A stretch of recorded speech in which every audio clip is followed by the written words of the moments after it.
আপনি কি কখনো অনুভব করেছেন হঠাৎ কোনো জায়গা, কোনো কথা বা কোনো ঘটনা যা আমি আগেও দেখেছি বা আমার সাথে আগেও ঘটেছে?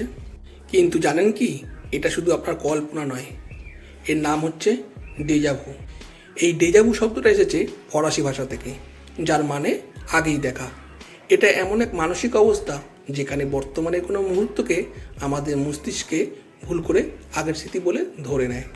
শরীর সেখানে প্রথমবার গেলেও মস্তিষ্ক ভাবে, না, এটা আমি আগেও দেখেছি। এমন কিছু সময় কিছু ঘটলে মনে হয় এটা আগে আমার সাথে ঘটে গেছে।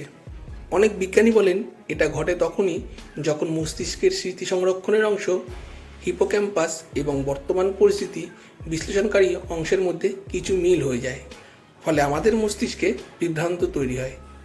এটাই সেই অদ্ভুত ডেজাভু অনুভূতি। এটা আপনি ভুলও ভাববেন না, এটা শুধু আপনার সাথেই হচ্ছে। গড়ে প্রতিদিন 3 জনের মধ্যে 2 জনের জীবনে অন্তত একবার ডেজাভু অনুভব করেছে। 15 থেকে 25 বছর বয়সের মানুষের মধ্যেই এটা সবচেয়ে বেশি দেখা যায়। কিন্তু এটা আমাদের সাথে কেন ঘটে? বিজ্ঞানীরা বলেন ক্লান্তি, টেনশন বা ঘুমের অভাবে ডেজাভুর সম্ভাবনা বাড়ে। তাই কোনো বিষয় নিয়ে বেশি চিন্তা করবেন না, সময় মতন ঘুমাবেন, যতটুকু ঘুমের প্রয়োজন ততটুকু ঘুমাবেন।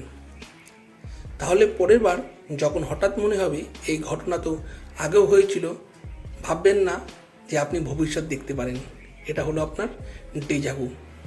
আর আপনাদের সাথে এরকম কার কার ঘটেছে অবশ্যই কমেন্ট বক্সে জানাবেন। আর এরকম আরও অদ্ভুত মজার বিষয় জানতে হলে আর অবশ্যই ভিডিওটা শেয়ার করে দেবেন, যাতে আর লোকের কাছে পৌঁছায়, তারাও জানতে পারে তাদের সাথে এটা কেন ঘটছে।